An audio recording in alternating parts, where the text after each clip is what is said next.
This is Unit 7, Lesson 6, Translations and Reflections, Day 1. A transformation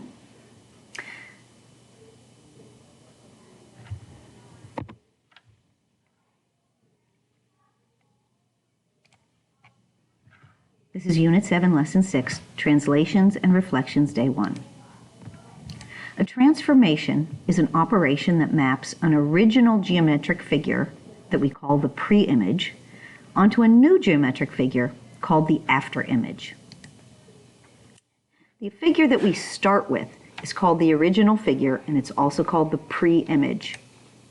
The new figure that's created after the transformation is called the after-image. There are 4 common transformations. You can see them pictured here in 2 different graphics: translations, rotations, dilations, and reflections. We're going to focus in this class on translations and on reflections. You won't do the other 2 until later on in your math career. All right. We refer to the process of transforming a figure to an after image in the coordinate plane as a mapping. That is, we map a pre-image by the transformation to its after image. That's kind of the language that we use to talk about what we're doing. All right, let's talk a little bit about notation. The pre-image is described by the points of its vertices, just like we would for any geometric figure. The after image is described with those same points, but along with an apostrophe after each letter. For example,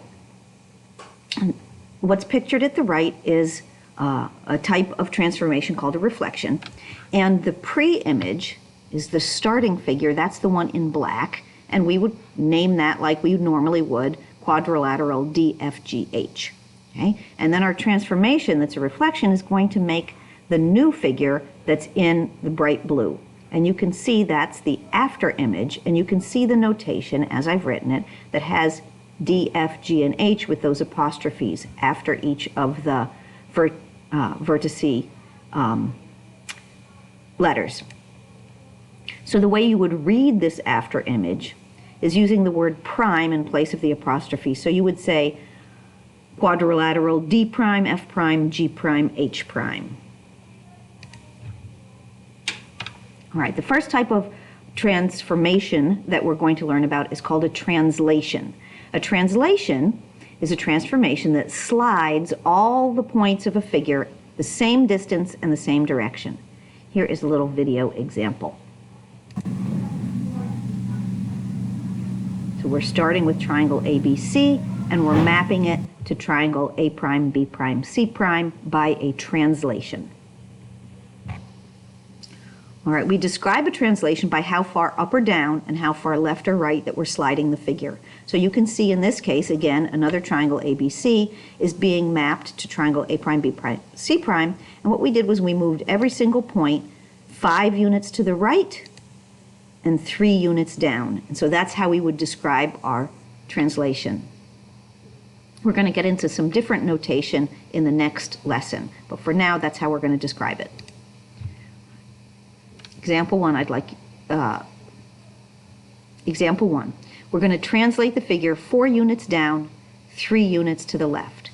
So what we do is we start with each vertex and we take them one at a time. So here I'm showing one of the vertices of this triangle, and I'm going to put my pencil on it and then move it down 4 and then 3 to the left and put a new vertex for my after image in that spot.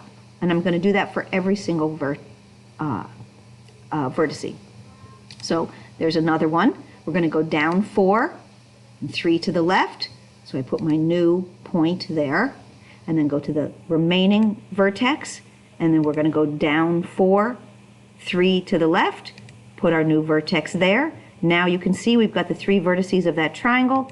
We can go ahead and draw the triangle, and now we have just translated our figure from the pre-image to the after image. Example 2, I'd like you to give this a try. Translate the figure 6 units up and 5 units to the right.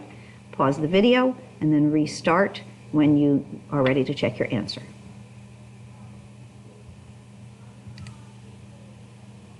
All right, here's our image. We've gone 6 units up and 5 units to the right. A reflection. A reflection is the other type of transformation that we're going to be learning about. A reflection is when you flip a figure over a line. Now that's not a very mathematical way to describe it, but that's a way that you can understand what's going on. And the line that we're flipping it over is called the line of symmetry or the line of reflection. Here's a little video that shows that as well. So here we're reflecting triangle ABC to triangle A prime, B prime, C prime.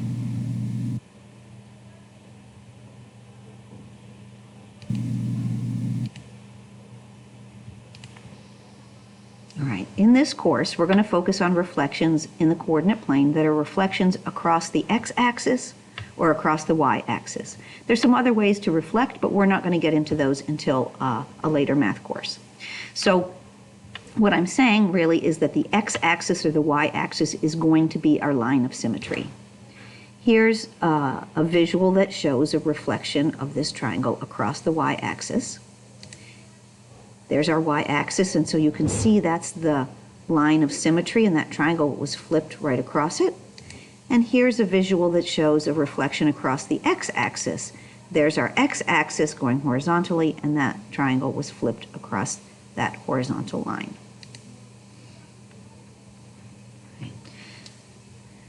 Example 3 shows a reflection of triangle ABC across the y-axis.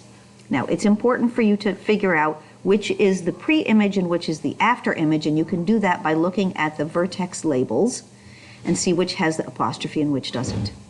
So the way to draw a triangle that's a reflection is a little bit trickier than a translation. So we're going to again start with a vertex. Here's vertex A of our pre-image, and then I'm going to travel, if I'm reflecting across the y-axis, I'm going to travel straight across to the y-axis, and see I've gone 1 unit over to get to the y-axis, so I want to continue traveling horizontally the same distance 1 unit over from the y-axis, and that's where my point is going to settle.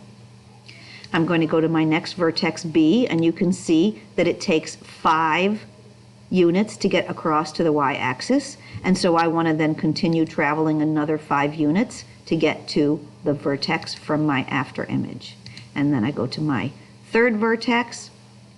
I'm traveling across 4 units to get to the y-axis, and then I continue traveling another 4 units to get to the other reflected vertex.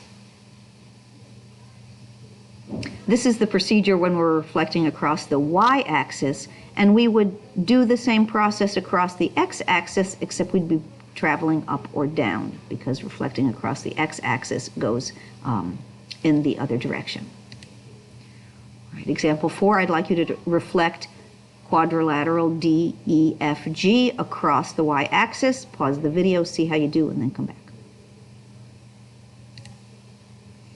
Here is our reflection. Now it's important that you see the labels of those new vertices of the after image,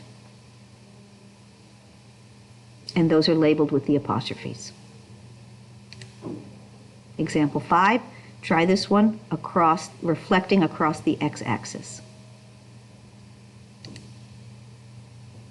Here's our reflection with vertices labeled. That's it. See you tomorrow.